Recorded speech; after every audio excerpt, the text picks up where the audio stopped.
Welcome. Calling to order this meeting. It is 1:31 p.m.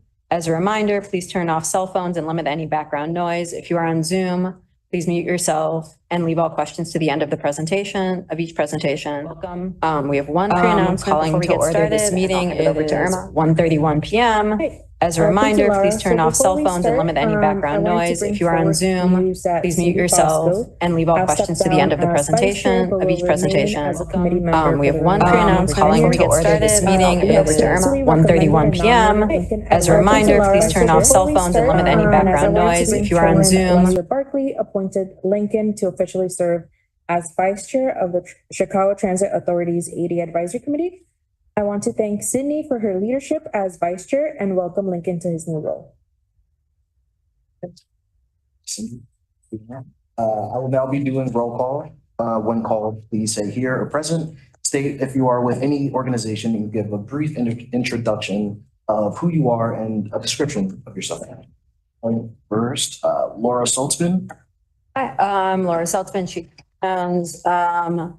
I'm a white woman in her 30s, long brown hair, like wearing a khaki button down, and I am senior policy analyst at Access Living.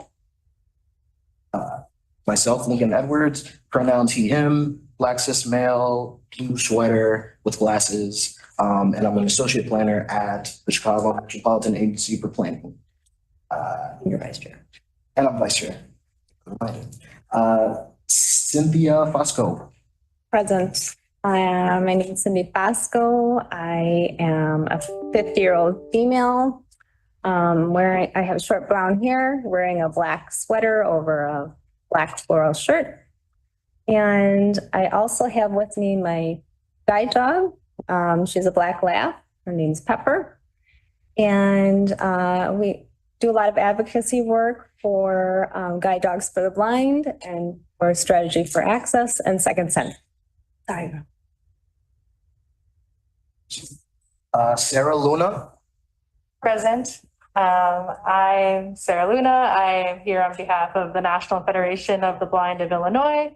I serve as one of our affiliate board members, and we are the largest advocacy organization composed of blind people advocating for our rights in the world. I am a Mexican-American, African-American female in my 20s. I have dark curly hair and I'm wearing a light blue blouse with a silver necklace and glasses.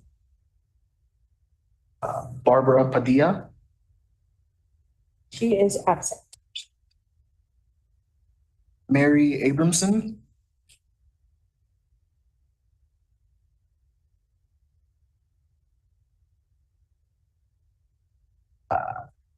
Doreen Bogus.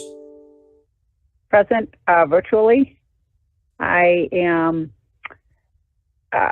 Doreen Bogus, Mayor's Office for People with Disabilities. That's who I'm representing on behalf of. I am sitting at my desk. I'm calling in on the phone, and I'm a middle-aged white woman. My hair is pulled back, and I'm wearing a blue V-neck sweater.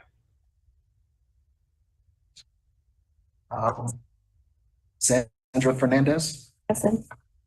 My name is Sandra Fernandez. I'm in my 20s.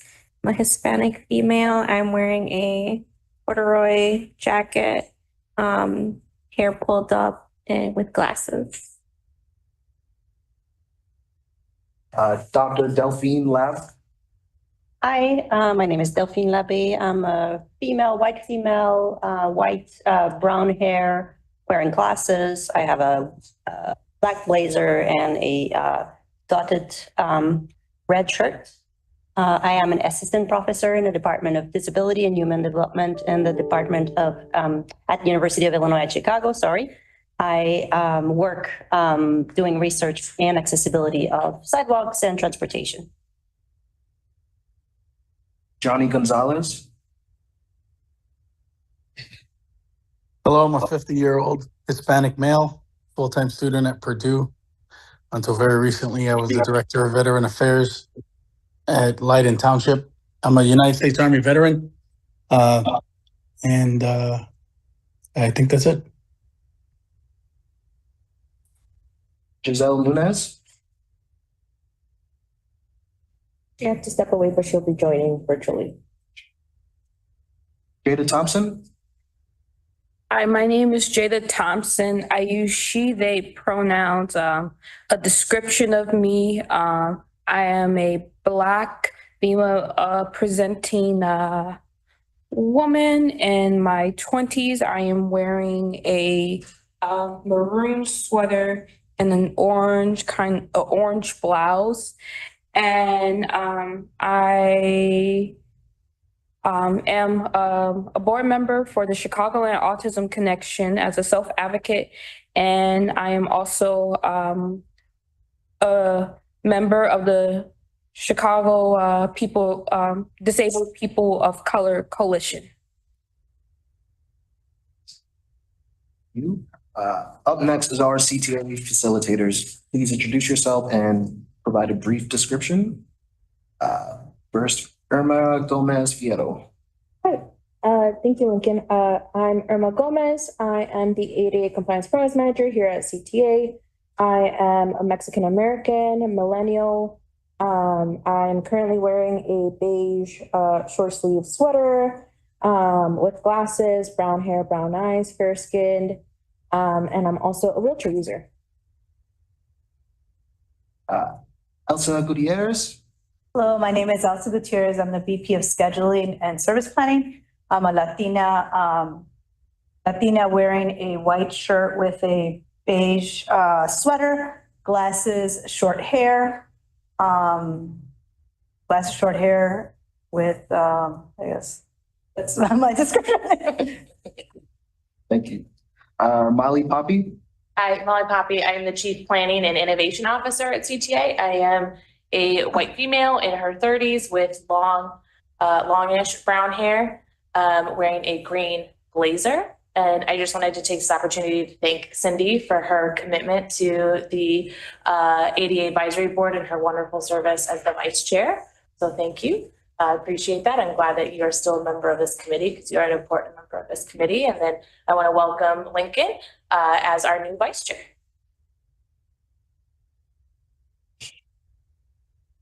Damn, lost my spot. People present. Their absences have been announced. We have 7 people. So is there a quorum? There is a quorum. So there's a quorum. Gotcha. Does anyone have any disability related announcements they would like to share? I do. So Wednesday, MOPD will be hosting a job fair at their Ogden location from 1 to 4 p.m. CTA will be representing and we'll be giving out flyers on prospective jobs at CTA. So along and I'm either.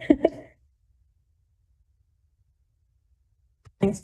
All right, next is approval of the July 8th, 2024 meeting minutes. Meeting minutes were sent to members prior to the meeting for review. Does anyone have any changes to the minutes? Can I have a motion to approve the July 2024 meeting minutes? Yes. Delphine? Motion, can I have, Delphine is motioning. Can I have a second? Okay. We have a second. All in favor?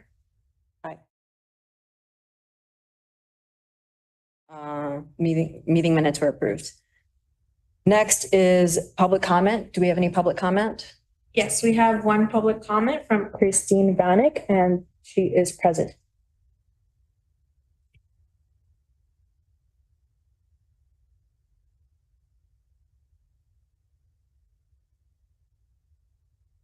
Or is it okay if I say? Okay.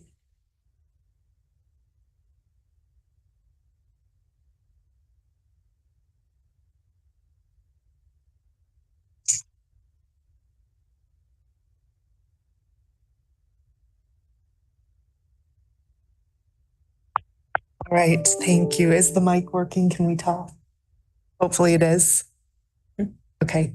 Hi, my name is Christy Vanek. I'm a Bucktown resident, a Blue Line user, and also the Director of Global Disability Inclusion and Accessibility at Otis Elevator Company. I am a resident of Chicago for the past 10 years, and I'm legally blind. My visual description is that I am a white woman wearing glasses, and I have my white mobility cane with me. Today, I'm wearing a dark purple short-sleeved top. Because of my passion and career in advancing accessibility, I was very excited to learn about CTA's ASAP program. I believe that mobility is a human right, and elevators are an important foundation to providing mobility. However, not all elevators are equal, and not everyone's experience using an elevator is equal. While using an elevator is a reflexive activity for many people, and they're fortunate to be able to take that for granted, that is not the lived experience for all segments of the disability community. Individuals with mobility, dexterity, eyesight, hearing, and other disabilities may face distinct challenges with finding, calling, and boarding elevators, as well as in using emergency communications systems within elevators. Therefore, it is crucial to scope elevator specs to account for the independent usability by the full population during the design phase of ASAP.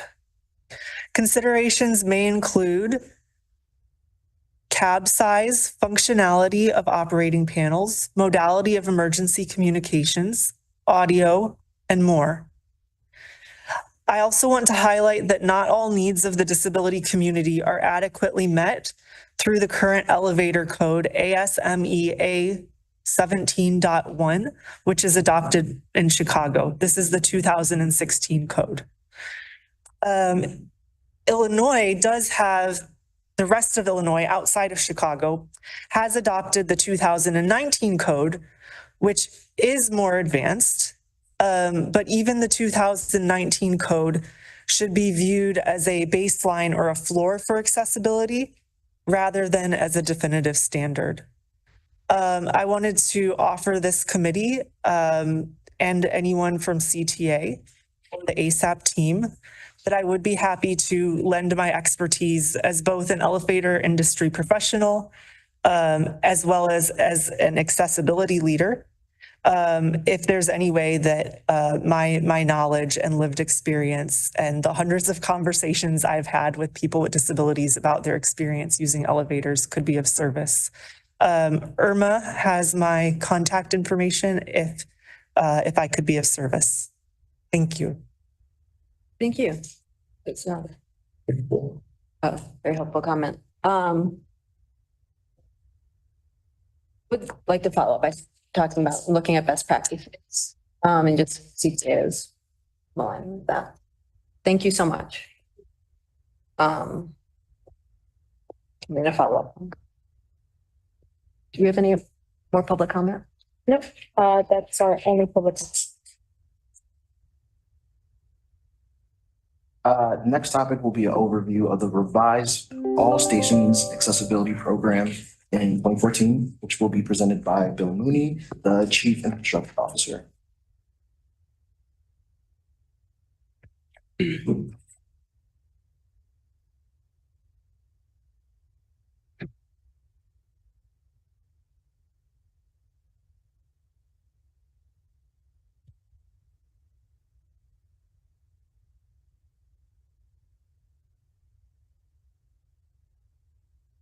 Good afternoon. I am Bill Mooney. I'm the Chief Infrastructure Officer for the Chicago Transit Authority. I am a white male, 45, wearing a blue striped shirt with a blue tie. I have what once was brown hair is now more a nondescript color after 27 years with the authority and 2 children.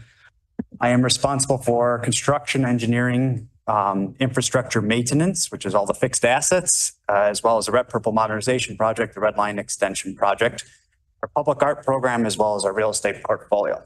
I am very, very pleased and honored to be here to share some information on the update to our All Stations Accessibility Program and the plan release. I first will start with an apology that this is late to the plan release. The intention was certainly to be before this body before that, and the timing didn't work out as initially intended. So I do apologize that we are party to this conversation with everyone here. I also tend to speak fast. And so please step on me if I get excited and I get going. So I often will work to try and be conscious of that, but please don't hesitate to pause me. So while many of you may be familiar and have participated in conversations around the All Stations Accessibility Program, I wanted to start with kind of a step back to what its goals are and really where its origins created from. The plan was a vision to bringing the system fully accessible within 20 years. As CTA is a legacy system with many stations that date back to the 1890s timeframe. The vision at that time was certainly not one about all access, and they were built around in ways that made them difficult to easily renovate and grow into the communities that we serve. The program was looking at how we can take those stations and bring them forward in a reasonable level and really giving us a roadmap to advance that plan. It looked at the 42 stations on our system that weren't currently accessible, tried to layer them into phases while also taking into consideration the need to fund continuous investment in our existing infrastructure. As many users on the system understand and appreciate, the reliability of those units is paramount to the success of our ability to provide service to our customers. Plan really origined back in 2012 with what was called the Infrastructure Accessibility Task Force. It created an original report that took that strategic view about how we manage our existing infrastructure around the needs of the communities we served, and specifically the community with people with disabilities. The goals and objectives of the IATF was to identify the highest priority stations to make accessible, evaluate concepts around those stations to have them more readily ready for planning investment in creating rough order magnitude scope costing so we could go after financial funding for those things.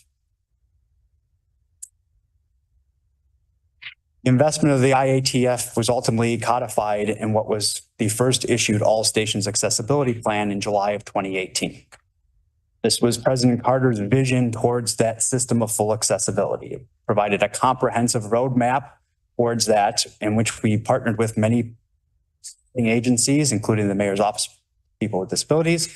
We brought in third-party architects to actually look at the major stations and the phasing of the program and come up with concept designs that could then be brought forward for full investment there. The vision was that it would never be a stale plan. As the world evolved and opportunities evolved, the plan would update with it. When the plan was first issued in 2018, there was no direct funding source associated with it. There was no available funding source readily out there. And as things like the federal government's pilot program into the All Station Accessibility Program and their grant program there came out, it really drew upon a need to start to think about how we load the stations differently into the phase. We convened a new working group in November of 2021. We took all the data that we had available to us around these existing stations, ran it through the prior model while we also added additional information to it. Since we had first started doing stations in this investment program, we started planning and moving forward with some of these aspects, we had better understanding about how the State Historical Preservation Organization would look at accessibility projects and the type of challenges and hurdles we would have to work through with them. We saw opportunities in how the granting program the federal government was bringing forward was weighting the criteria of the stations you were applying for. And some stations certainly weighted better in that program than others. We also had the opportunity where we were making ground on certain stations that were beneficial to advanced sister or brother stations in relationship to them. We also started taking on an effort to rebuild the Forest Park branch of the Blue Line. In the initial plan, the Forest Park branch was seen as its own standalone program, very similar to what the Red Purple Modernization Project is, and was set aside outside the discrete stations. In re-envisioning this, we decided we could start picking apart those stations, making ground there in smaller granting programs, and pulled them in as individual stations, putting them into the weighting criteria as well. Key aspects of the prioritization criteria that were used in the initial All Stations Accessibility Program and then reused as part of the prioritizations that we'll be talking about today. We're looking at the ridership and use of the stations, as well as gaps between accessible stations. The origins and destinations of the riders that will be using these stations or potentially using these stations. Based on these factors, the rankings also factored in what was considered a complexity score. How hard was it ultimately going to be to make these stations accessible? One of the key aspects when we enter into an accessibility project is actually aspects around the fire code. So many stations that only have one entrance today require us to actually invest into a second entrance. And at that point, or at least a second egress point, that becomes very challenging around some of the historical subway stations, especially where they are tunneled or they may potentially even be underneath the river, where that second egress point may be really, really engineeringly challenging. The goal of the plan was never to put the hardest to the last. The goal was to feather the hardest through the program, take on some of those really challenging pieces, but not become burdensome that it's slowed down the entirety of the program. We also looked at, as part of the refresh of the program, what was called an implementation factor. That factor looked at the overall cost of the projects, as well as the historical coordination necessarily to deliver them, as well as if they met certain goals that we were getting feedback on were key aspects, really like segment completion, knowing that from this point on the line to this point in the line would be fully accessible. In the update of the program that we issued a couple months ago, the planned budget increased significantly. As you can imagine, and as you have experienced in your own personal life, and since 2018, costs have gone up exponentially. I will go through some of the aspects of the program that drove some of those cost increases, but the new plan calls for a $4.9 billion investment, where the initial plan in 2018 had a $2.1 billion investment. Since the initial issuance of the program, we have successfully sought funding and secured funding for all of phase one. The current completion dates for that phase, as it is fully funded at this point, are between 2023 and 2027, when the starts and completions of those projects. Phase two, in which we've secured almost 50% of the funding for, is scheduled in a range of 2026 to 2028, and the remainder of the planned phases thereafter as funding becomes available. On the slide now is a graphic that shows for what we would call fuel pump icons, going through the 4 different phases. It's color coded, with phase one being on the far left as you are staring at it, which shows 100% funded, or a marker on a fuel pump is full.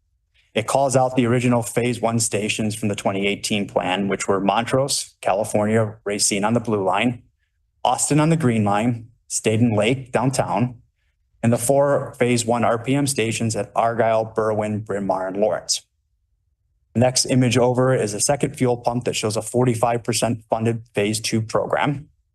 It includes the stations at Irving Park, Belmont, Cicero, Pulaski, and Austin on the blue line, Oak Park and Ridgeland on the green line, North and Clybourne on the red line, and the future RPM phases. The third image on the screen is the third fuel pump, which is phase 3, which currently is unfunded.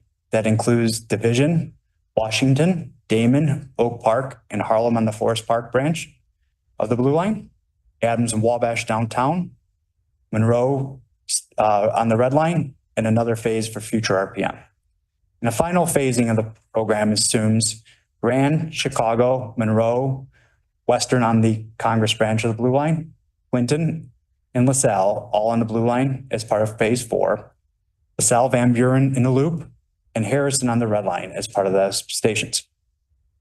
Again, as part of the programming of this, there was an assumption that all aspects of the phasing would include a rehab of existing units.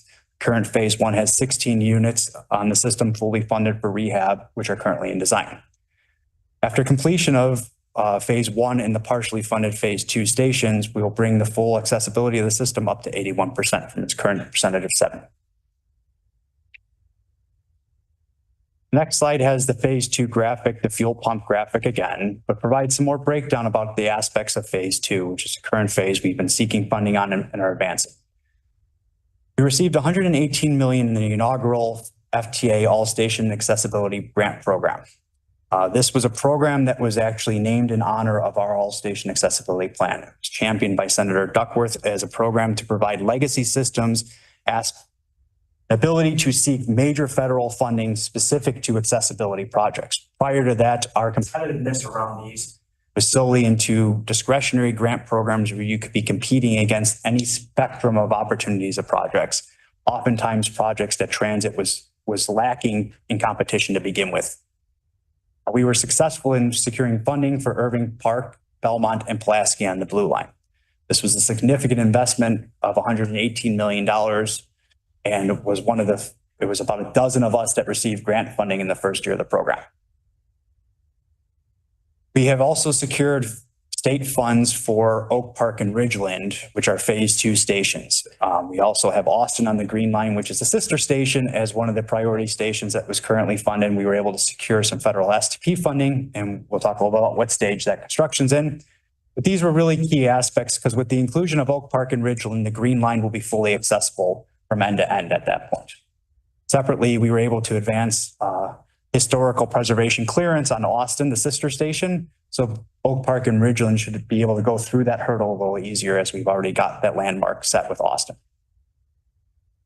For 2 years in a row, we sought funding for Cicero and Austin through a unique foothold in what's called the Mega Grant Program. This is actually a highway construction program in which we partnered with the Illinois Department of Transportation to go after funding in our 290 corridor for some track work, as well as making Cicero and Austin stations fully accessible. Unfortunately, we were not able to secure funding in either one of those years.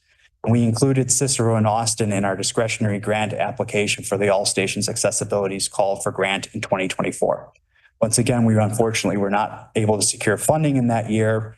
Part of the feedback we did receive from the federal government is we were very successful in the first round, and there was a lot of need in a lot of places that weren't successful, and we would likely be waiting our turn again in the next cycle. Next slide's graphic is a chart that shows you what is available currently in funded projects by each phase, as well as what the unfunded cost breakdown for those. This takes that big $4.1 billion cost and breaks it out by each phase of the program for what we have currently funded versus what we don't. Phase 1's value is $424 million, of which it is fully funded. Of phase 2, we have $252 million currently funded for the stations I previously have mentioned, and $364 million of unmet need to finish off that phase. Phase 3 and phase 4 include $1.2 million and $1.9 million in unmet need for those phases respectively, all of which is currently unfunded. Future RPM station phases, this is a bigger investment on the overall system that requires a much larger program than what is envisioned really with ASAP, aren't currently priced in here. And you'll hear a little bit more on an update about those future phases and get a sense of kind of what the timing of those are and what they may look like. But that investment is significant.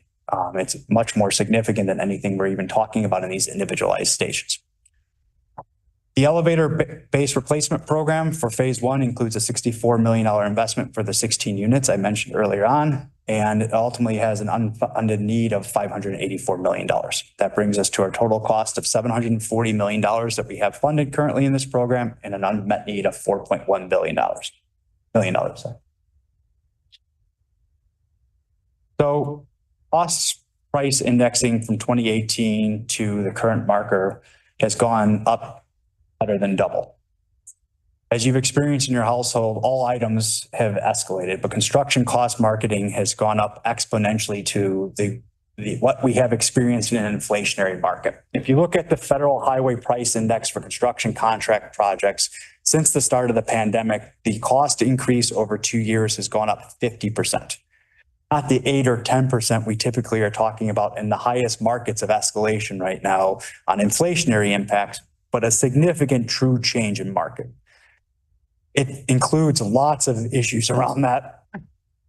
Some of them do with the labor market available for contractors. There is a somewhat limited and competitive labor market.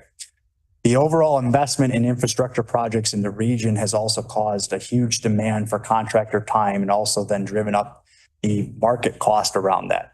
The investment from the federal government and the state government in infrastructure programs over the last 5 years has been unprecedented, but it has caused a shortage in that.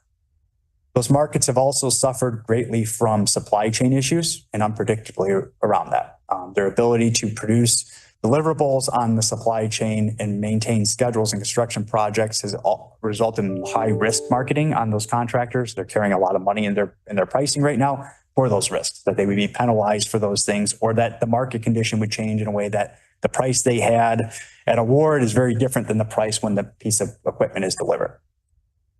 The other big driver around this is the inclusion of the Forest Park stations in the plan and not holding them out of the plan as a separate program. As I mentioned early on, the initial 2018 plan had Forest Park as its own program separate as we treat RPM. The new plan includes these stations as individualized stations in the plan. So we've also increased the cost of the plan almost $900 million just with the inclusion of those stations in and of itself. We feel like this is a really important way to recognize the needs of those stations and continue to chase competitive funding opportunities as they have been able to be very successful discreetly at certain aspects. We also incorporated a lot of lessons learned from the initial phases of the work we've done on this program. The original ASAP program focused on an approach to accessibility at the lowest possible cost. And as you heard from our public commentator, that may not always be the greatest value to the end product of our customers. Providing access is a small portion of the investment we're making here, and we need to think differently about that. The original program initially priced in what was called machineless room elevators. They have become a misnomer and often are no longer really considered something that we can successfully deliver as part of our station projects. We've had a lot of issues with them, and we've reverted back to our more typical experiences with traction power or hydraulic elevator units. These have been much stronger performing units for us, and they also have been a lot easier to design in and build in our stations. We also had to take into account a lot of items around permitting and upgrades to electrical at these historical stations. As we've gone into more advanced planning around these phases and we've entered into advanced design concepts around this, the power demand and the investment of elevators is much more than what we have available to us in these stations. And so that's resulting in us not only having to upgrade full electrical rooms as part of this investment, it's actually in some cases bringing in new ComEd service to support those investments. Those costs weren't initially envisioned in the pricing of the program, and they now are being picked up as well. And then as we look at the historic stations, many of which have not seen major investment, we have to think about the other state of good repair investments we're making around these key aspects. It doesn't serve anybody well if we put in an elevator, if the canopy is leaking on it, causing it to deteriorate rapidly around it. So we've had to look at the scope of the footprint here a little more, as well as the needs around the path of travel and accessibility points to get to those stations and those investments, which has caused us to scale up the cost of each of these projects a little more as well. The graphic on this slide goes through the phase one station progress. It lists each station and the current project cost for those stations, as well as where it is in the funding stream. All the stations listed on this are currently funded, have made it through the planning process, and the great majority of which have made it through the design process as well. The only two that are still currently in design are Montrose and California, and we are expecting to bid those, California at the latter part of this year for construction and Montrose at the beginning part of next year for construction. Austin, Racine, State and Lake, Lawrence, Argyle, Berwyn, and Bryn Mawr are all moved either into the construction phase or heavily in construction. Austin and Racine are fully kind of into that construction phase, as are the 4 RPM stations, which I know you have had routine updates on. And State and Lake is right on the cusp of awarding a construction contract, with that work starting in the next couple of years. Next slide shows another graphic very similar that lists the phase 2 stations and notes their current phasing, as well as the cost for each of those projects. As noted before, Oak Park, Ridgeland, Irving Park, Belmont, and Pulaski are all currently funded, with Cicero, Austin, North, and Clybourne unfunded. Oak Park and Ridgeland are currently in the planning phase. We are working to gather the historical documentation we need to support design task orders around these. And Irving Park and Belmont have actually moved on to the design phase as we have awarded to a designer, and we'll be advancing design on those shortly. Pulaski is finishing through its federal National Environmental Protection Act study. We're waiting for kind of a ruling from the federal government on this. As it's funded with federal program, it actually is subject to a NEPA review. We're waiting for that final ruling so we can advance it into the design phase. I will tell you that our federal partners are very anxious to get this moved on in the current phase, and we're expecting that ruling shortly.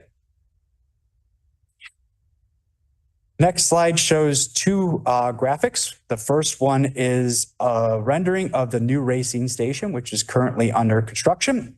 The Racine entrance is expected to reopen fully accessible in middle of 2025.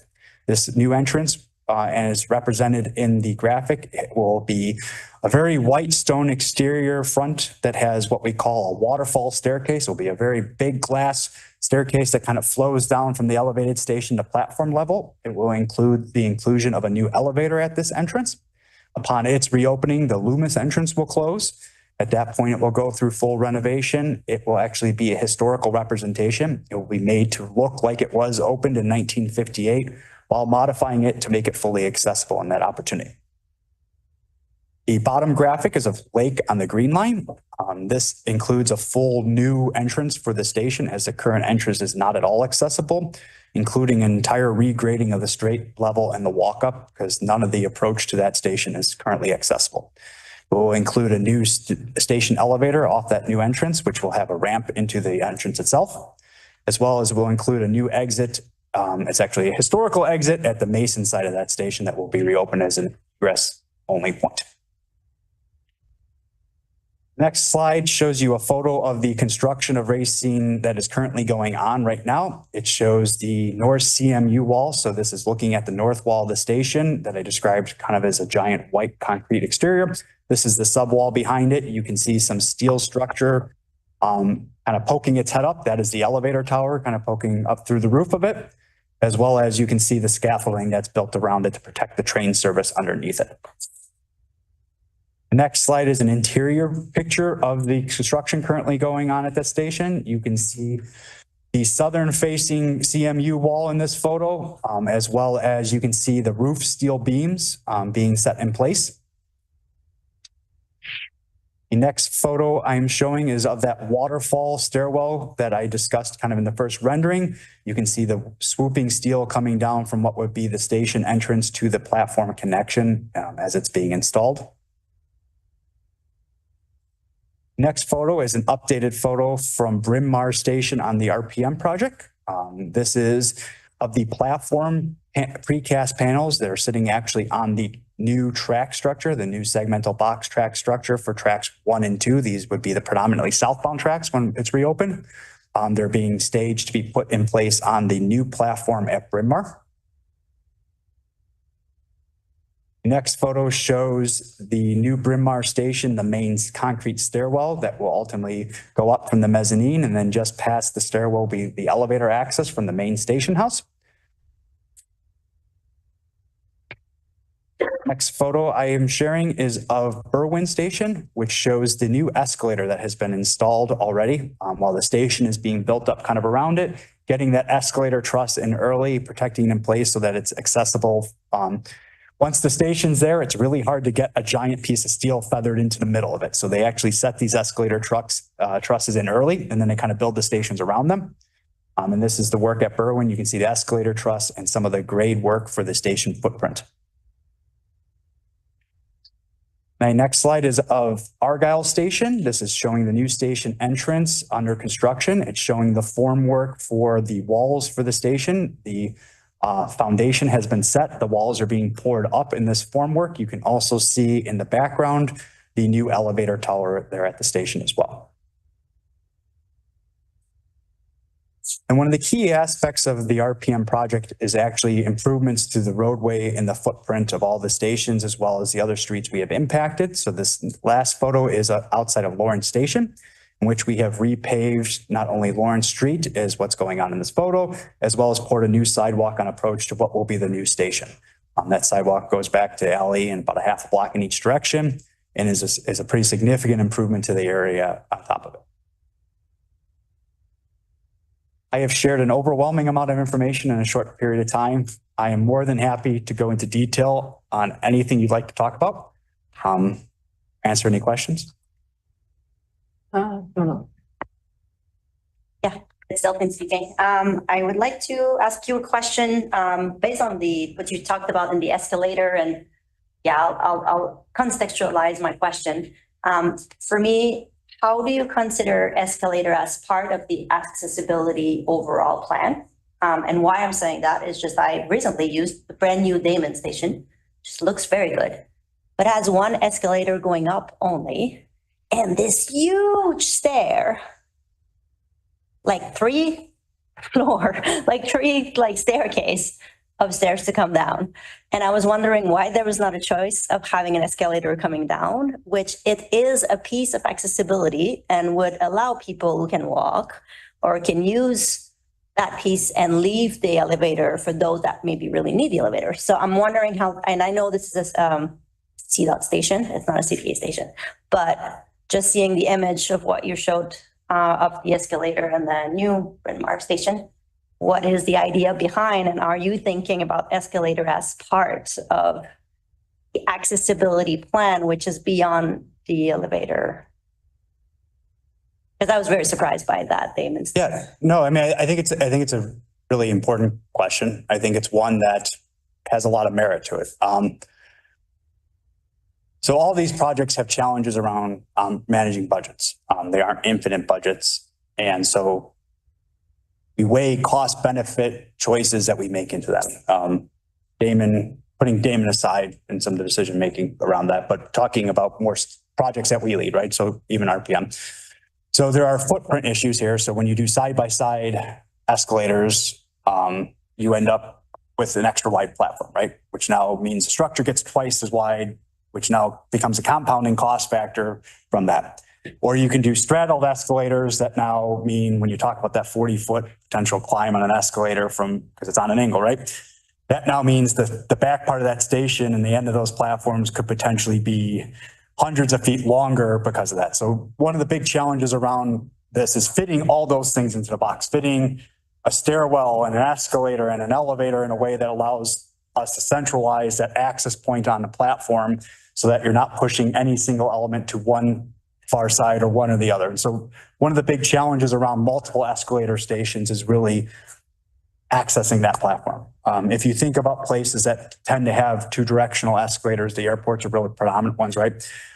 They have a lot more real estate they're playing with from coming down from a higher point on a station to an end of a platform that allows you to load in. So you can line up your elevator, you can line up your escalators, you can line up your stairwell in a way you don't have to get past them. They're almost in a landing pattern feeding into those end loaded platforms.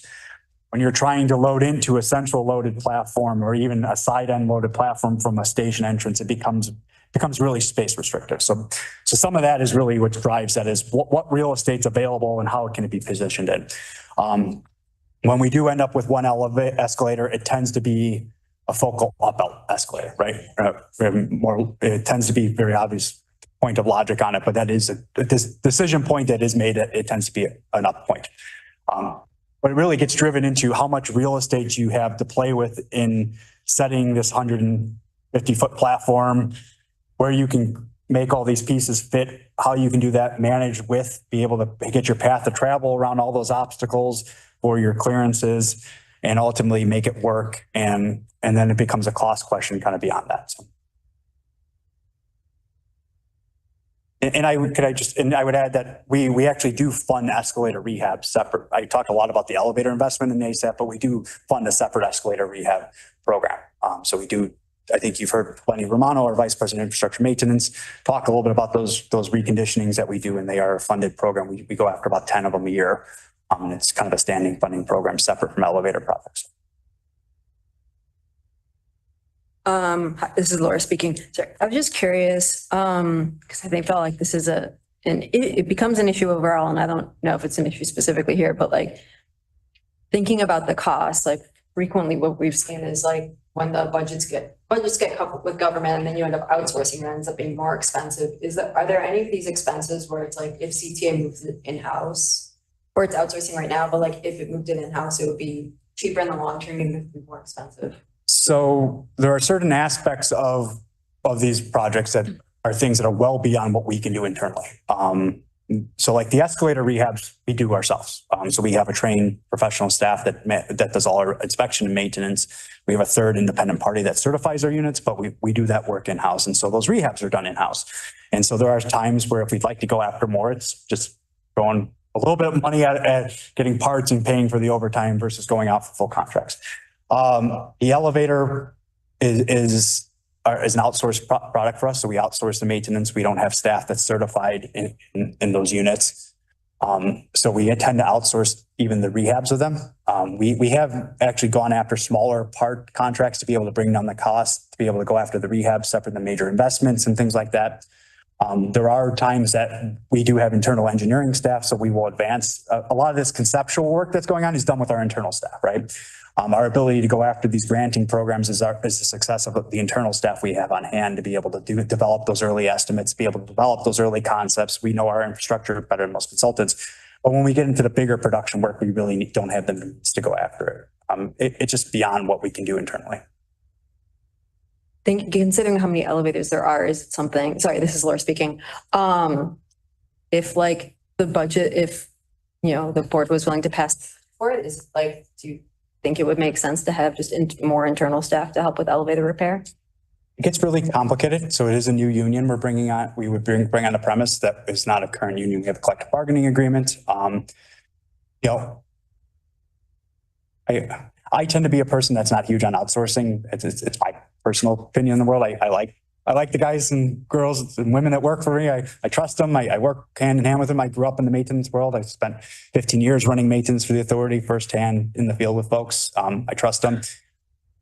It's a whole type of business we'd be taking on that becomes very challenging. I think our vendors are very competent. They've been very successful with us. I'm not convinced we can do it better than them. And lots of times I would say the opposite. I'm convinced we can do it better than them. But this is an area I think we've outsourced for a reason, and it's worked out well for us. So, well, I guess then my last question would be, are there things that you think we could do better in-house if the budget was provided? So we have taken on what I would call mini rehab programs with elevators, and I think those have been really impactful for the community, separate from the modernizations I'm talking about with ASAP, but we'll talk about them. We typically call them floors, doors, and sills, right? High abuse use areas that we've been able, and some of those we've actually do. So like when we have to rebuild the chassis of an existing elevator due to deterioration because people don't treat it right. We do that with our own structural forces. We don't outsource that. So we bring in our own iron workers to rebuild those floors. We bring in our carpenters to reset but then we'll bring in a vendor to put in the epoxy coating on those floors. We are limited somewhat on budget to how many of those we can do a year. Some of that, and it's a hodgepodge. Some of it goes to our vendors. Some of it is our internal forces. But I think when you look at defects we typically encounter, floor deterioration it's as much a defect really, because eventually the structural capacity of that fails and we can't certify the unit anymore. But it's a customer comfort thing, right? I mean, it deteriorates to the point that it can't be cleaned well. It's not a good experience for anyone. But the sills, which is kind of that ledge on the elevator and the ledge on the station itself that connects that gap, they're just the way they cantilever out. They just take a ton of wear and tear over the years and abuse. And so they deteriorate out faster. And then doors just get abused. They just get abused. So us being able to go in at midlifes and quarter lives and do more of those, I think really is a benefit to everyone. They help the long trajectory of those things. And while those units may be down for a month while we do a floor, door, and sill program on that unit, I think it adds to the reliability in the long term of those units. And so we try and program them. We try and be thoughtful about the data that's coming in, the ones that are seeing the highest level of challenges for us, and make sure we're going after them. You've seen us do a lot of work on the green line in the short term, Ashland, Pulaski, Cicero, those units that now are 30 years old, right? It's amazing to think about the green line being 30 years old, but it is, I'm 45. I don't move that well anymore, and those units see a ton of use and abuse. So by being able to do those mini rehabs, it extends a lot of that useful life while the major mechanical systems are still really viable, right? But it's just the parts that see the views. Thank you. I actually have a question. I find that when I'm interacting with the CTA, I'm a wheelchair user. CTA stations that have an elevator, the ones that are usually working, it's like awesome. An additional sort of consideration that I usually make is to determine whether the area surrounding the station and the elevator is accessible.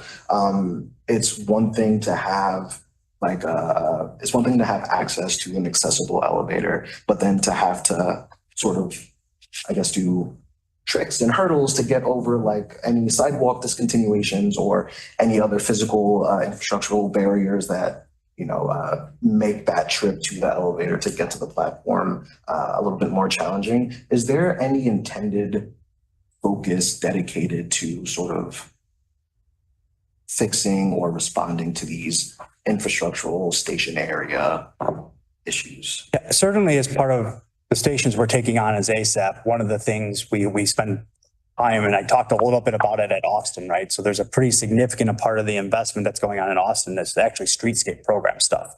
the corner of the station exists on is actually the only corner that's not accessible out of the four corners at Austin. And it's weird, it's higher, it's got this weird slope to it. It actually physically has steps to get down to the street level there. And so part of what ASAP, these stations looked at, is the path of travel to the station. Because it's great that we just made a $25 million investment there, but if nobody can get to it to use it, it was a useless investment for everybody involved in some cases, right?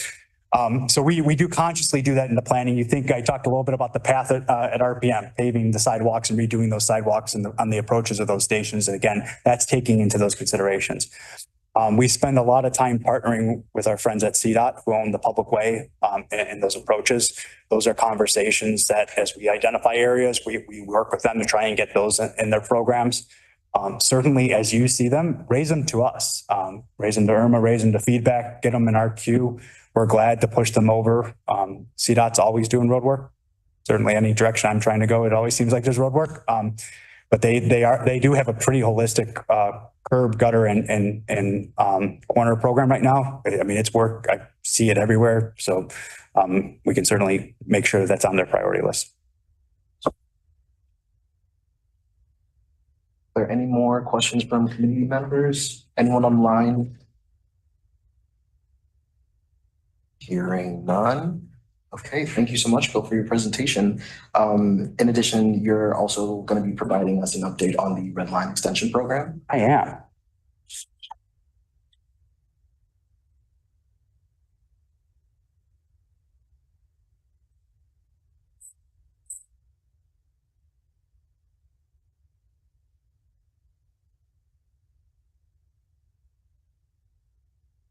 So my second presentation, again, I'm Bill Mooney, the Chief Infrastructure Officer, and my side hobby is mega projects. And so I'm going to talk about our new budding mega project, our Red Line Extension project.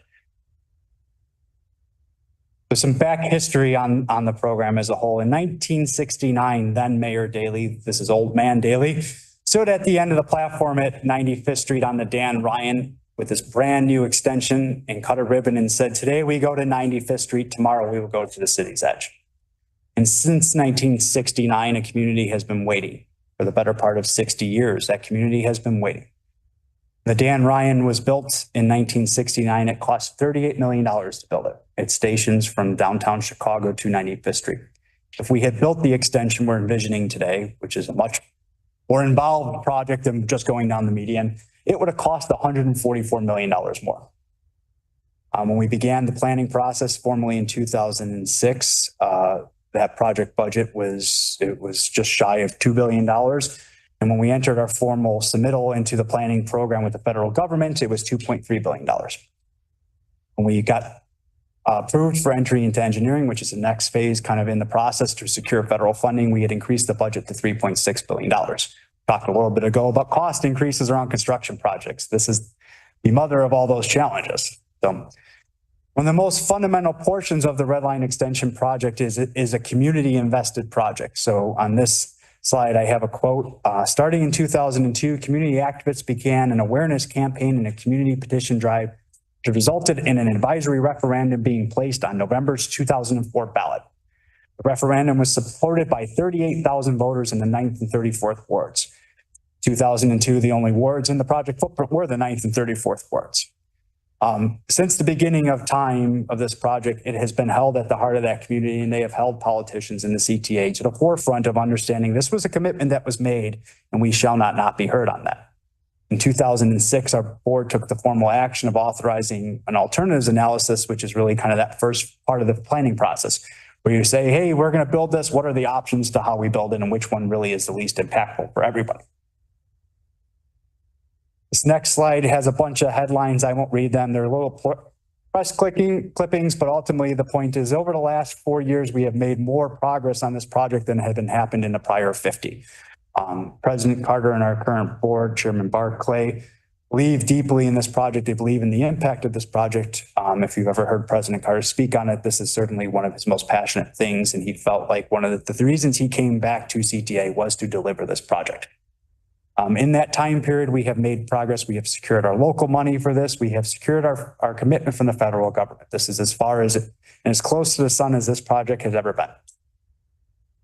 What is the project? It is a 5.6 mile extension from our current terminal at 95th Street into historical Elk Gardens at 130th Street. The slide includes a graphic that shows the alignment from 95th Street to 130th Street, typical map style for CTA.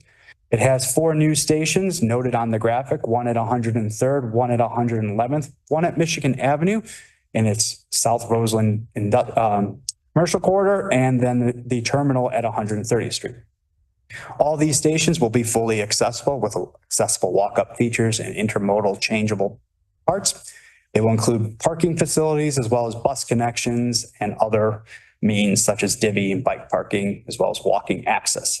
The project includes a new train storage yard to replace the existing 98th yard at 120th Street, as well as the main terminal construction at 130th Street. This slide shows 5 pillars, which we consider the fundamental benefits to the project. They are color coded. The first one is equity. At the heart of this project is an investment in equity. 24% of the RLE project area is below the poverty line compared to the city as a whole, which is 18%. This is a disadvantaged community. We often talk about project opportunities for workforce hire. We talk about EDAs, economically disadvantaged areas. Every zip code in the RLE footprint falls into an EDA. The second pillar of the project is about frequent rail service. Though we have a very robust bus network that's critical to access, throughput access to downtown via rail will save approximately 30 minutes one way. That is an hour out of each person's day they get back. That's an opportunity cost for them that they are losing today. It's an opportunity to coach soccer for their kids, to help them with homework, to read a book, just to have time to make a good meal. That access is life-changing. You think about that in a year, think about what you could do with an extra 2,000 hours of your life in a year. The third pillar is about connectivity. Since there is no viable transit access in most of this corridor, 22% of the corridor area does not own a car because of that equity issue we talked about, right? Below the poverty line. So now you don't have access to transit and you don't have access to a car.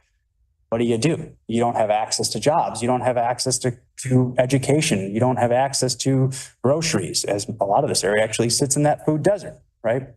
So that connectivity creates access. One of the most unique aspects about the Dan Ryan branch that I talked about in the beginning is actually how much of that branch is intermodal riding. It is not always a downtown rider getting on at 95th and going down to LaSalle Street. It is someone getting on at 95th Street and going to 87 to the Jewels to get the groceries and go back on the train and go back home. This is about that ability and access. The fourth pillar is about economic opportunity. By creating access in this footprint, we will increase the job opportunity availability to that community alone by 46%. That connection to the rest of the world is huge. And ultimately, the last pillar of the project is about sustainability. By reaching out to the far edges of the city, those that do drive cars will have an opportunity to leave their cars behind, get on a train, be able to go where they need to go, and improve it all for everyone. This slide has 2 pictures on it. It shows at the top a black and white photo. It's titled Then and Now, the Avenue. The bottom photo is a color photo. So the black and white photo is South Michigan Avenue in 1970. It was the fanfare of the South Side. It was as vibrant and as busy as North Michigan Avenue is to downtown Chicago. The bottom photo shows South Michigan Avenue today, which shows it being a fairly desolate corridor with businesses surviving to struggle. There's a sign in both photos that says the Ranch Steakhouse. That Ranch Steakhouse still exists. It has been rebought and repurposed a couple times. And the latest owners bought it and reopened it in the spring of 2020. After putting all their life savings into reinvesting into this, renovating it, they opened it just in time for them to be shut down by a pandemic. If that was not hard enough, then in June of 2020, it burned down during the riots and they had to go and seek and rebuild and reopen. They are open today. Every time I have opportunity to be down there, I stop and I'll have breakfast or I'll have lunch there and I'll chat with the owner, and the owner will say, "How soon you all coming?" I say, "Oh, we're going to start construction in late 25, with the advanced stuff going a little sooner, and then really the big work in 26. And she says, "God, I hope I can hold on." And as you look at the bottom picture here, which shows that more desolate color photo, that is what a lot of those business owners are holding on for, is that glimmer, that hope of opportunity to be what once was in the 1970s, or what we envision in our transit supportive development plan. The next slide I'm showing shows the future of the avenue. One of the unique aspects of the Red Line Extension project is it is a historical investment of unparalleled magnitude. And when we often talk about investment around CTA projects, we talk about transit-oriented development, which is really about what we're going to build in direct proximity to those stations or that corridor.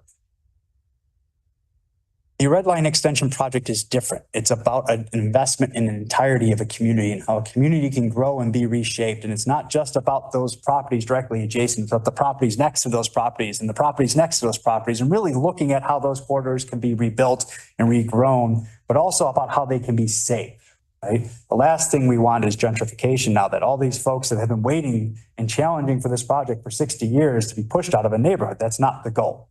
So as part of that, we partnered with the city of Chicago for a transit supportive development plan. This is the playbook about how we are going to incubate growth in this community following this historical investment. And it was actually codified into the city's planning code by the Chicago Plan Commission. It was actually a plan that was voted on and awarded to. And so it is the playbook for the future. And the city is already acting upon that playbook. On Michigan Avenue, right next to what is going to be the future site, is one of their first Invest Southwest project sites. So there's a big incubator space right next there that they're currently seeking RFPs for development on, and it's in line with the vision of this plan. The next slide is a very, very busy slide that shows all these bullet points of activity about what's going on and where we are at in the project schedule. So to the left of the slide, as you're facing it, it talks about 2023. In 2023, we secured our transit TIF. Our transit TIF is our local match, and it's unique to this project. The way the transit TIF works on this project is it actually creates a TIF within 50 feet of the right-of-way from Monroe Street downtown to Pershing Street. And then it ports the value of the increment of the TIF growth in those high-value areas into the project itself on the far south side, leading everything south of Pershing Street through the project corridor available for TIF for development. The last thing we wanted to do was preclude the ability to support development and adjacent to this massive investment. And so this is often called the Robin Hood TIF. It's taking the high impact dollars of downtown Chicago and porting it to the community with support of this development, and then allowing the community to be able to grow around it with its own TIFs. We were able to secure our phase one procurement for this ultimately in August of 24. August 14th, the board took the historic action to award a design build contract for this project to Walsh Vinci. We also issued our transit support and development plan in 2023, and we secured a commitment for $2 billion in federal funding. We are currently fighting to the finish line to secure our full funding grant agreement, which locks in that commitment. They have given us the IOU. They said, you're in the queue. Here's what we'll be willing to pay for your project. You just got to finish putting the pieces together, and we are so desperately close to that point. We're anticipating receiving our full funding grant agreement towards the end of this year. And when we receive that full funding grant agreement, we will actually issue formal notice to proceed to our contractor. And then all the fun starts. Now, this is an even more busy slide than the one that I just shared with you, which is a chart that lists every single contract on this project. There are a ton of contracts on the project because at the heart of this project, as we talked early on, it's an equity project. So we took every opportunity imaginable to pull apart pieces of the project to make it available. So a great majority of the items on this slide list out are actually full set-aside SBE contracts. We have a huge amount of investment in the small business enterprise market, but we also have an overwhelming amount of DB and workforce commitments to this. So this slide lists apart every single contract that's out there right now, the goal on that contract, and ultimately the associated dollars based on the current award. All said and done, as we meet these marks, we're expecting there to be almost an $800 million investment in DBs as part of this, which is unprecedented in its size and magnitude of impact. But it's really the investment of the dollar beyond the dollar right here. So a lot of time, a lot of thought went into, I will tell you that from managing projects, it's not easy managing one contract. It's 10 times harder to manage 20 contracts. But when we look at it, it's the way to maximize that impact, and it really has its own value beyond the value. So I covered a $5 billion project in 5 minutes, so I'm sure there's a few questions. I will be glad to go through any. Okay, so for the line extension, will that also be ADA compliant? Absolutely. fully 100% ADA compliant. It will actually provide ADA accessible transit in corridors. Lots of people like to say, well, what about Metro? They're in that area, right? Well, one of our favorite conversations is why should one community only get one access to transit? When you look at actually almost every Metro line in the city of Chicago, there is a local service, CTA service that provides there. And actually, most of the Metro stations in that footprint either have been closed and no longer available or are not currently accessible. So this will provide fully accessible access to the community. Thank you. Yeah, Delphine speaking. Thank you for the presentation. And sorry if my questions are a little bit off. I don't know that area that well.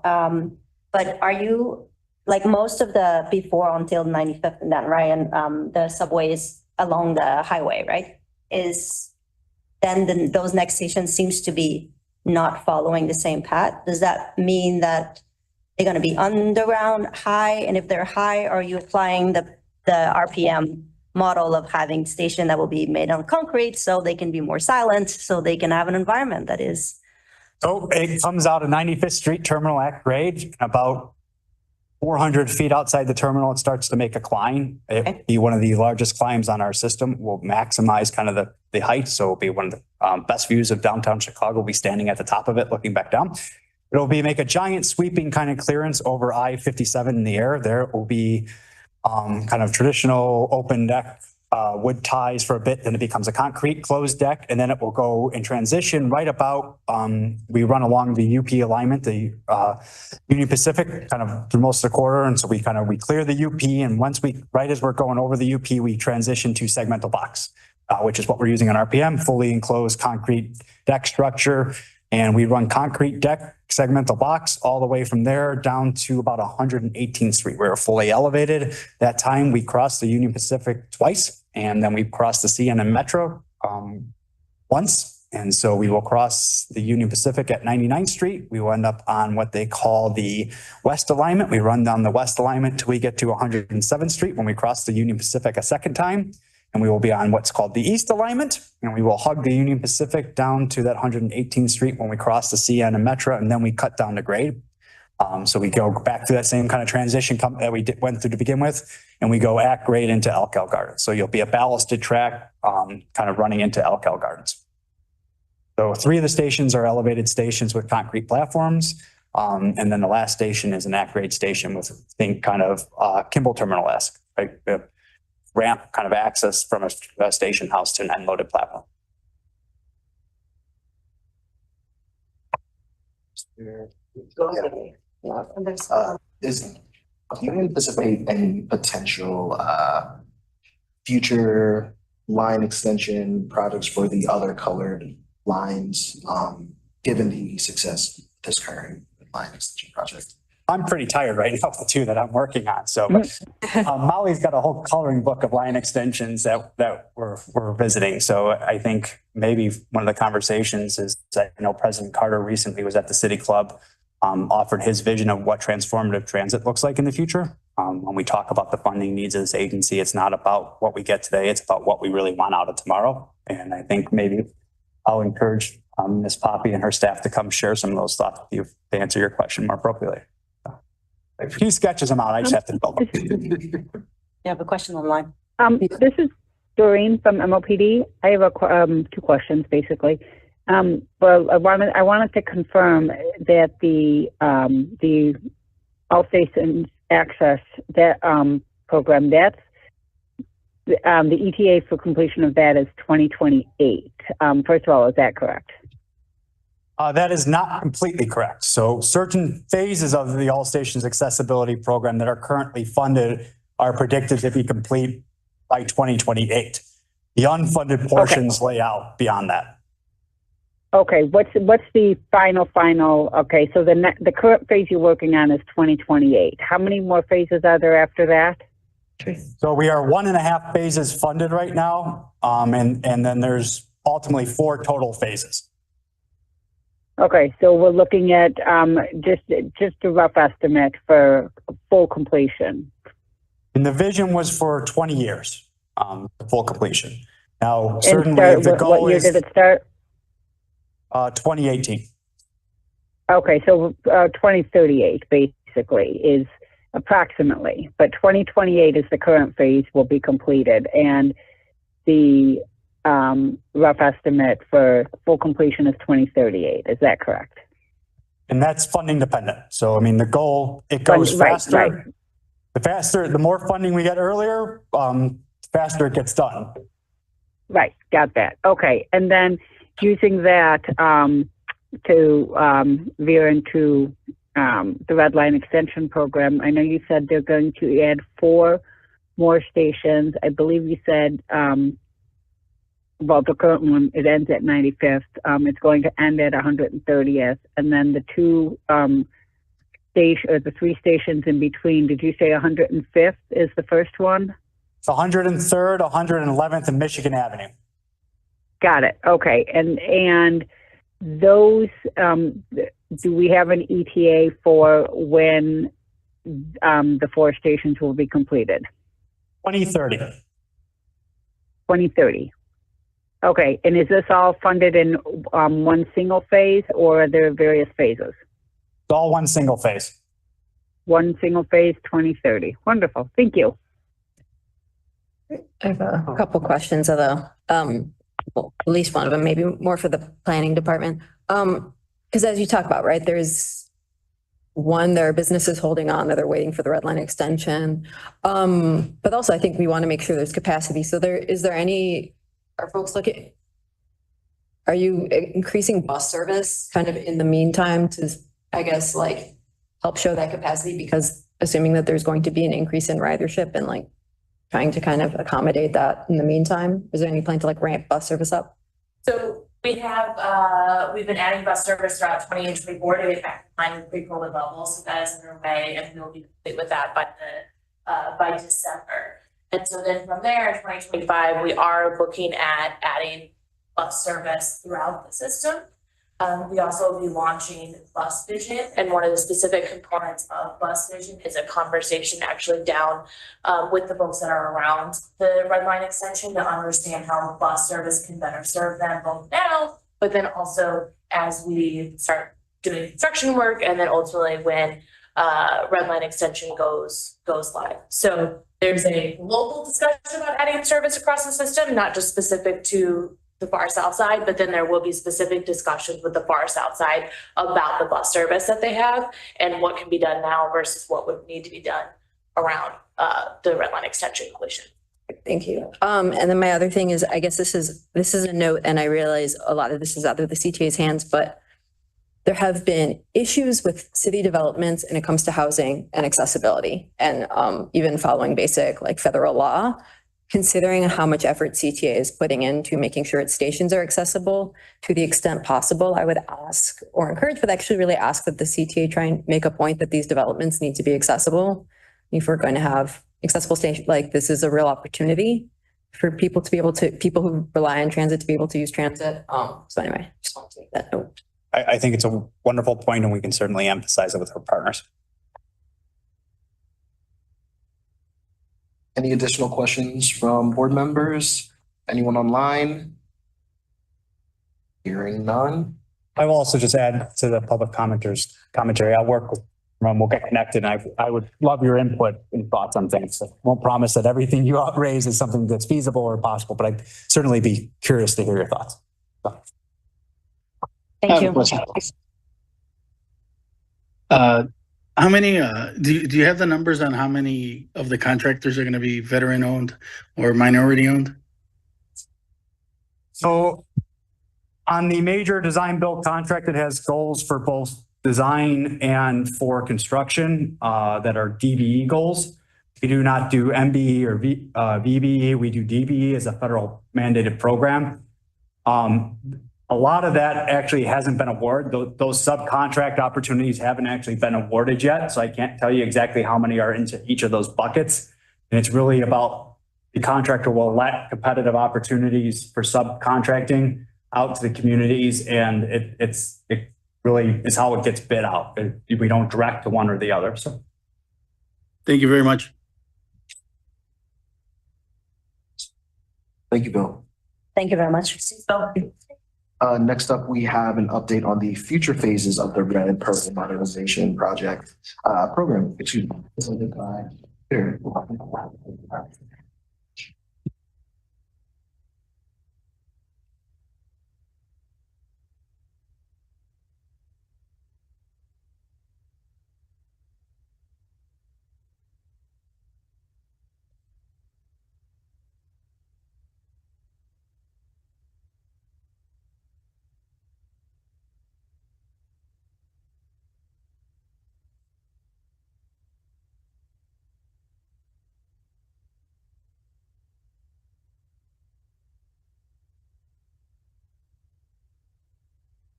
Are folks online seeing the screen? Okay.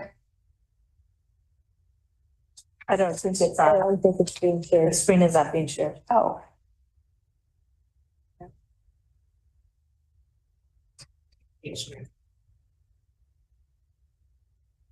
There you go. There we go. good afternoon, everyone. My name is Christina Bader, and I'm a project manager in the strategic planning department, where I work on long-range rail planning projects. And I'm here today to give you an update on the RPM Next Phases study. I'm a white woman in my late 30s with brown hair. I have black glasses and a black shirt with a purple blazer. I know at your last meeting, you heard about the progress being made on RPM Phase 1 construction. And in this presentation, I'll be providing information about how CTA is currently working to identify a modernization approach for the rest of the north side red and purple line corridor once RPM Phase 1 is completed. And a large part of this work includes planning for station modernizations, which will provide for full ADA accessibility in the entire RPM corridor once the project is complete.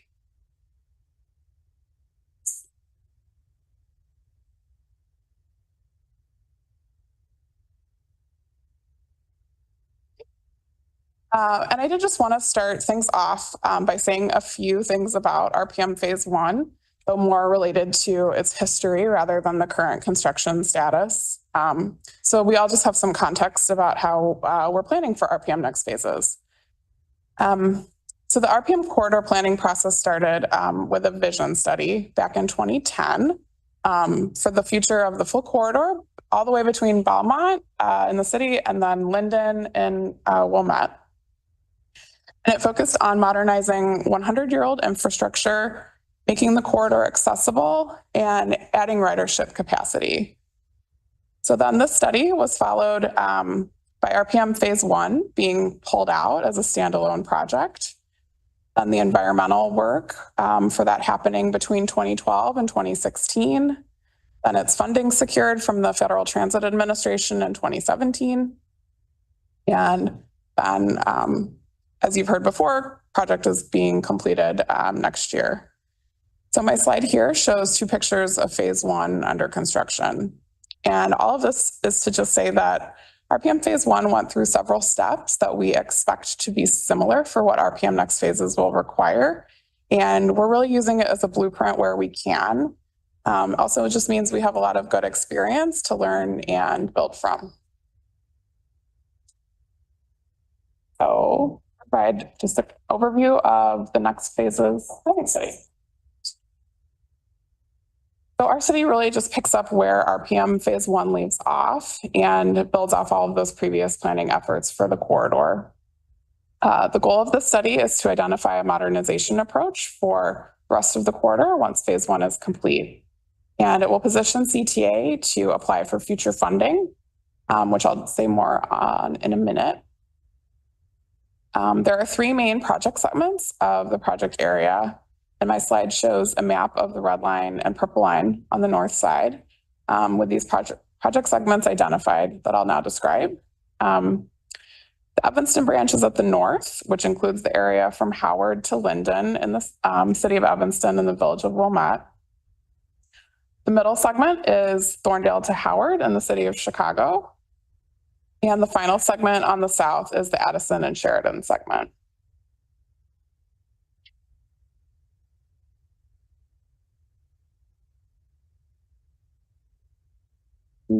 This slide provides some more information about project funding that I mentioned earlier. So a large portion of the FTA funding that RPM Phase 1 received was from FTA called the Core Capacity Program. And it's a program designed for legacy systems like CTA. And the major requirement is that projects increase capacity by at least 10% on the corridor. FTA will provide up to 60% of the project funding, depending on project scoring, with a required local match. And in 2017, RPM Phase 1 received a core capacity grant agreement from FTA. And the majority of its 10% capacity increase came from the red purple bypass that they built north of Belmont. And the work of our next phases planning study is to determine how to best package future RPM projects to provide that 10% capacity increase and develop an implementation approach to best position us for this federal funding and other sources. One of the biggest questions we get is, what does the timeline look like for next phases? So this slide shows a high-level timeline in steps for both RPM Phase 1 and RPM Next Phases. And as mentioned previously, we anticipate next phases will follow a very similar path, including planning, engineering, and environmental review that are laid out here, and then funding. So all these steps are needed before construction starts. This timeline is also highly dependent on availability of federal and local funding. These things have not been identified yet. Projects of this scale take a lot of time and due diligence. So this is why CTA is conducting the initial next phases planning process now, overlapping with Phase 1 construction.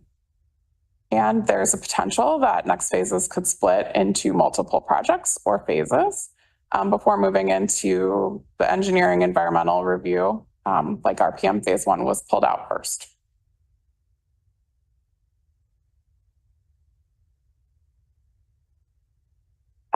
Turning to some public outreach on the project, we wrapped up our final set of meetings this year in February. And this slide contains a list of engagement themes that we heard with the corresponding symbol. Since the project kicked off, we've had 2 rounds of meetings, and we hosted 2 virtual meetings in each round. So one meeting was focused on the Chicago project area, and then one was focused on the Evanston and Wilmette project areas. Each meeting had associated outreach to elected officials and stakeholders for each project area. And material from these meetings is available on our project website. So what we heard was a high amount of public interest in station accessibility and also service reliability. So we heard a lot of feedback about the need for accessible stations, especially Sheridan Station in Chicago and Central Station in Evanston. Then liability and safety were issues many people commented about, and these are also CTA priorities that are being separately addressed through in other ways. So now we'll look at some of the modernization approach for station improvements. So what we're showing here are baseline modernization approaches for all the project stations. It's expected that station reconstruction will be needed to achieve many of these elements. So this slide contains a list of project elements with a corresponding graphic symbol. Baseline modernization elements for the red line and the purple line include, for the purple line, we'll be lengthening the platform for 8-car trains. Purple line trains currently run 6 cars. This platform lengthening will likely be a large contributor to the 10% capacity increase needed for funding. And on the red line, we'll be studying the possibility of lengthening the platforms for compatibility with 10 cars, as they are all 8-car compatible now. We'll be adding ADA accessibility at all these stations. Platforms will be widened with upgraded lighting, and we'll be doing corridor embankment repair and renewal along the corridor, and straightening and softening track curves where possible. The Evanston branch will also be getting a new signal system. So after the study wraps up, what's next? So future work is related to environmental review, engineering, and securing funding. This slide contains a graphic timeline of these steps. Environmental review is a process required by the National Environmental Policy Act, or NEPA, to secure federal funding approvals. This is where specific alternatives are considered, potential impacts are disclosed, and then mitigations identified with a significant community process as a part of this. We mentioned that FTA Core Capacity Program would provide part of the project funding, but it also requires a pretty sizable local match. Looking at potential funding strategies is something that the planning study is evaluating. And then just to emphasize again that all these steps are required before construction would begin.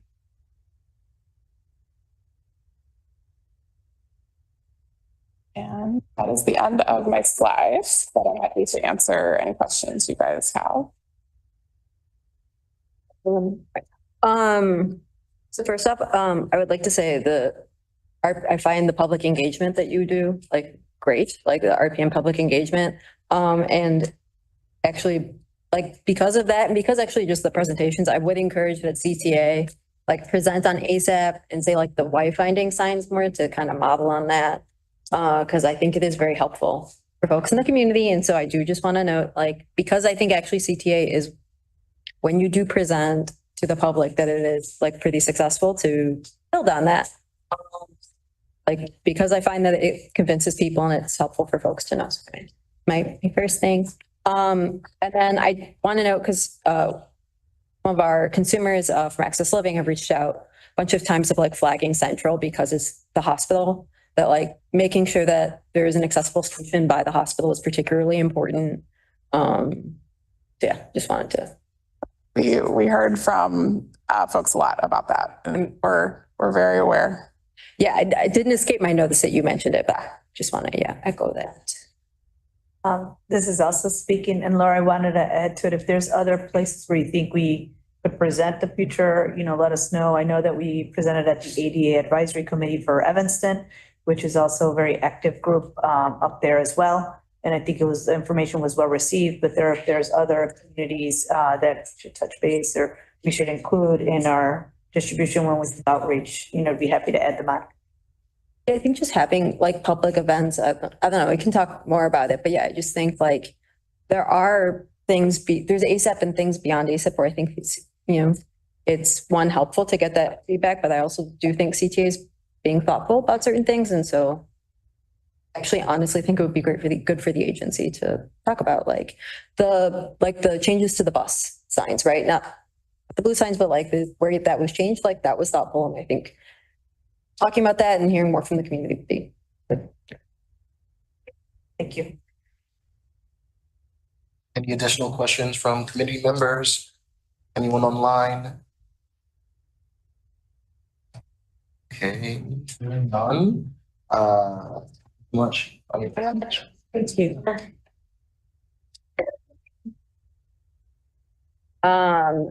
Next is thank you, Lincoln. Next is the facilitators report, presented by Irma Gomez. Thank you, Laura. So some ADA updates. In the past quarter, I have conducted 23 disability trainings to our frontline employees and 2 bus familiarization trainings, one with Go Team Therapy Dogs and at CPS Southside Occupational Academy, where 150 students were present. We continue to add bus and rail service to pre-pandemic levels. Another 12 bus routes were improved at the end of August. Ridership has increased by 11% for routes that we added service in March, a 9% ridership increase to routes that we added service in June, and 10% increase on routes that we added service in August. While on the other bus routes, we saw a slight decrease in ridership of 3%. There is one more scheduled change at the end of December for bus. The next scheduled change for rail is in early November, so November We will be adding service across all rail lines on both peak and off-peak hours. Furthermore, Doreen and Mary's term will be ending in January of next year, and I would like to thank both of them for their 4-year tenure as an ADA Advisory Committee member. Their knowledge and advocacy throughout these 4 years will be missed. Due to their terms ending, we are opening up the application process to fill the 2 seats in the committee. The application is now live and will remain open until Friday, November 8th. I encourage everyone to spread the word and have community members apply if interested. The application can be found on the CTA website at transitchicago.com/ADA Advisory Committee application. Also, October is National Disability Employment Awareness Month. I'm working alongside Teresa Fletcher Brown, our EO and Compliance Programs Director, to have a common grounds talk around what good jobs mean for the disability community. This will take place via Zoom, October 23rd at 11:30 a.m. to 12:30 p.m. And I will send out more details to the committee in the following week for those interested in attending. And finally, as all of you know, we opened the Damon Green Line station in August, and I would like to set up a walkthrough of the station with the committee members for this month or early November. I am proposing to schedule a Damon Green Line site visit on one of the following 4 dates.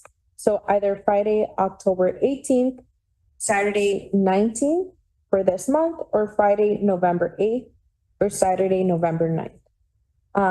If you need time to look at the schedules, I will follow up after the meeting to look forward to your responses.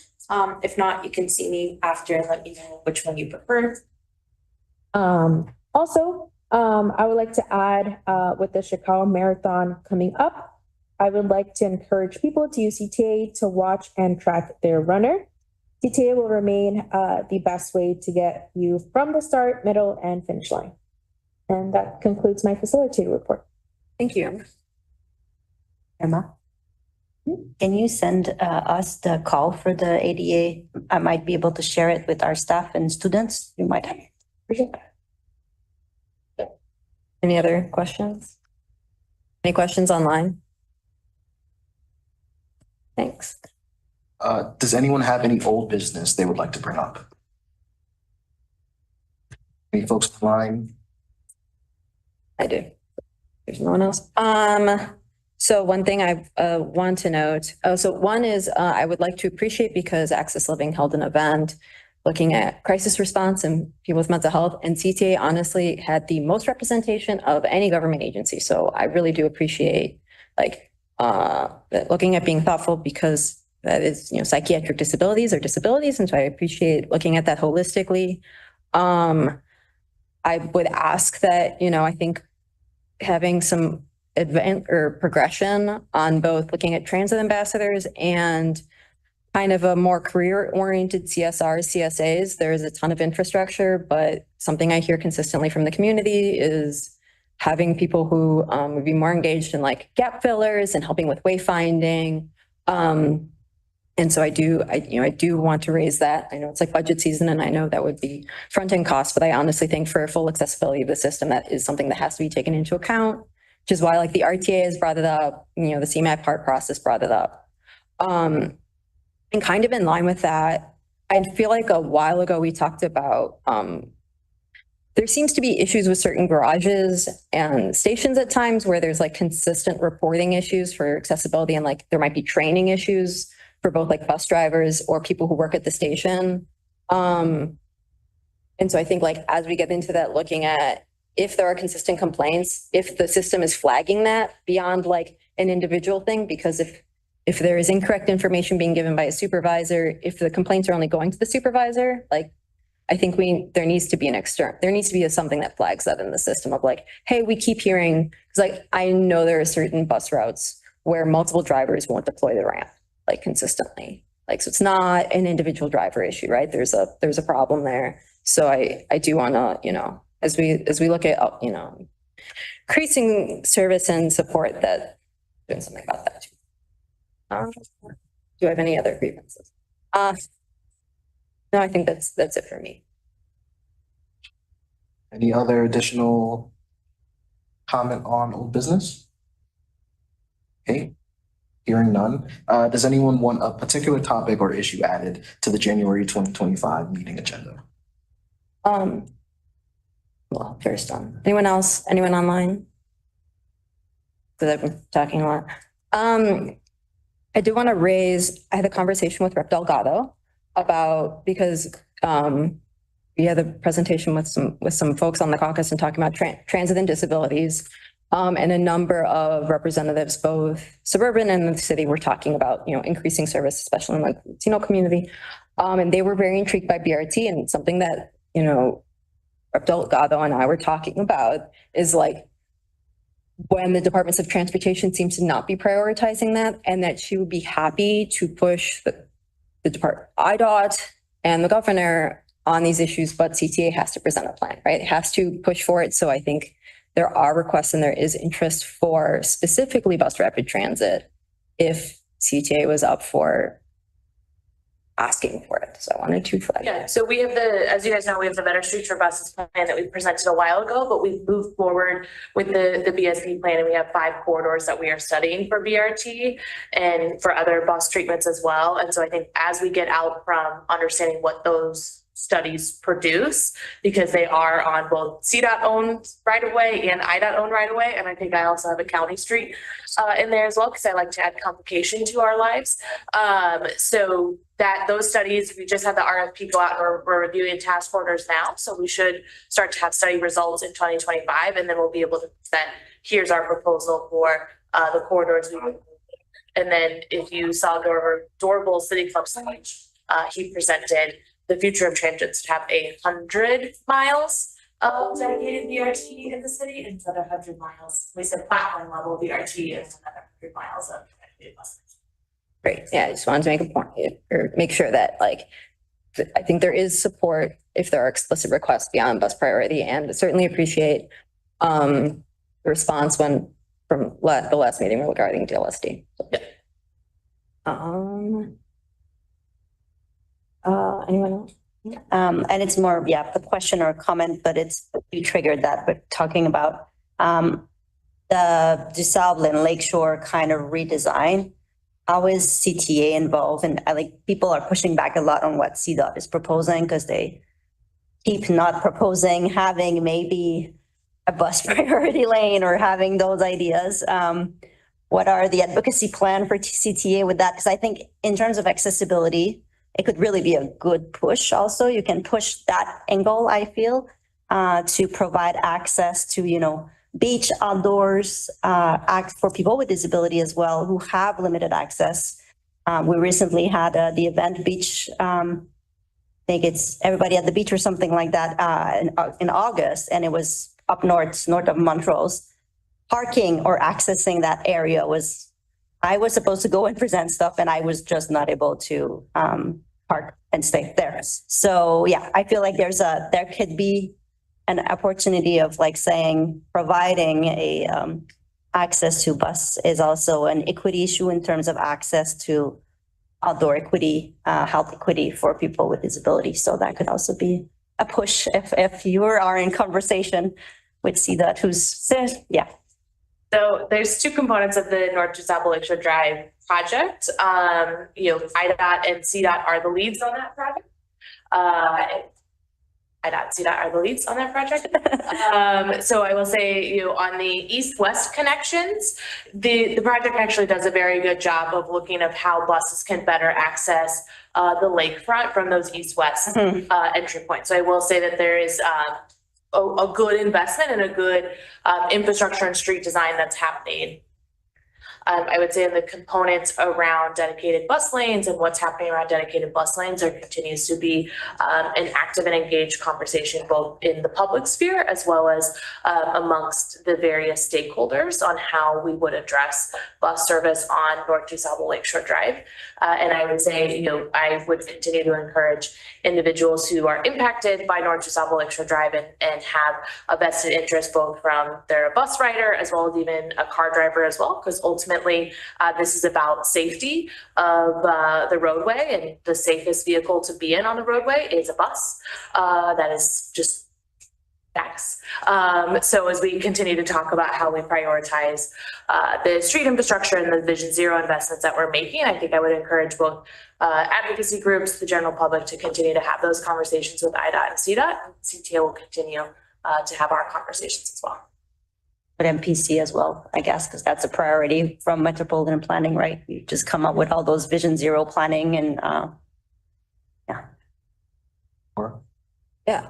and just going on that, I think, is there data on, I know CDOT looked at some bus routes, but I will admit, as someone who takes the 146 and 147, I was astonished by the claim, and takes it to go to doctor's appointments and hospitals, and it's entirely tied to my disabilities. The claim that buses don't get stuck in traffic.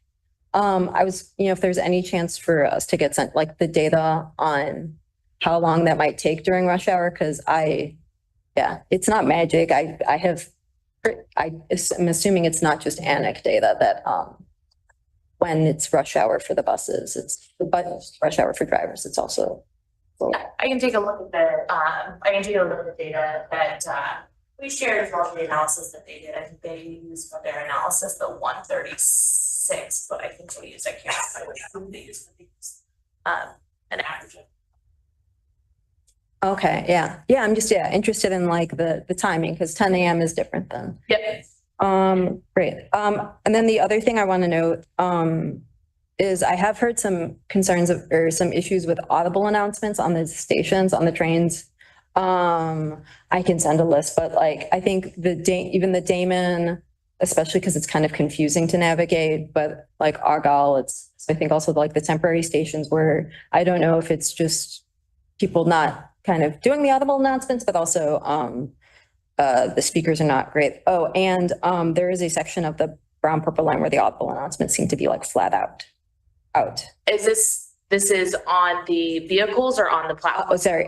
For this is on the trains. Okay, so it's on the 2600, 3200, so older trains on the brown purple, which the purple also has 5000 series. So I'd be curious to see what's going on there. And then, if you can send us a list, we'll take a look on what's going on there. Yeah, it's and it seems to be like only specific stops I've heard. Like, okay, well, interesting. Okay, yeah, please, if you could share that, that'd be great. We'll track it down. Any additional comments on new news? Anyone online? Okay, hearing none. We also wanted to go over some proposed dates for the 2025 meetings. The original dates that we shared, there were just a few revisions, so we wanted to determine if these revisions are good. Originally, the January meeting was supposed to be held on January 6th, but then we changed it to January 13th. Our July meeting also was originally July 7th, but then we changed it to July 14th. These were the only two revisions. The meetings for April and October remain on April 7th and April 6th, respectively. But we wanted to determine if these new and still standing dates work with everyone. Sorry, can you repeat the October date? What is it? October 6th. October 6th and April 7th? April 7th. Okay. All in favor? Everyone? Aye. Aye. Opposed? No, we're good. So I think that the dates have been approved. The dates have been approved. And with that, without further ado, to adjourn. So the next meeting time is Monday, January 13th, 2025. It will be hybrid, although we still need a quorum. Can I have a motion to adjourn? Motion. Delphine motion. Can I have a second? Second. Second. All in favor? Aye. Opposed? Aye. Thank you. We're adjourned. Thank you. Thanks, everyone. Thank you.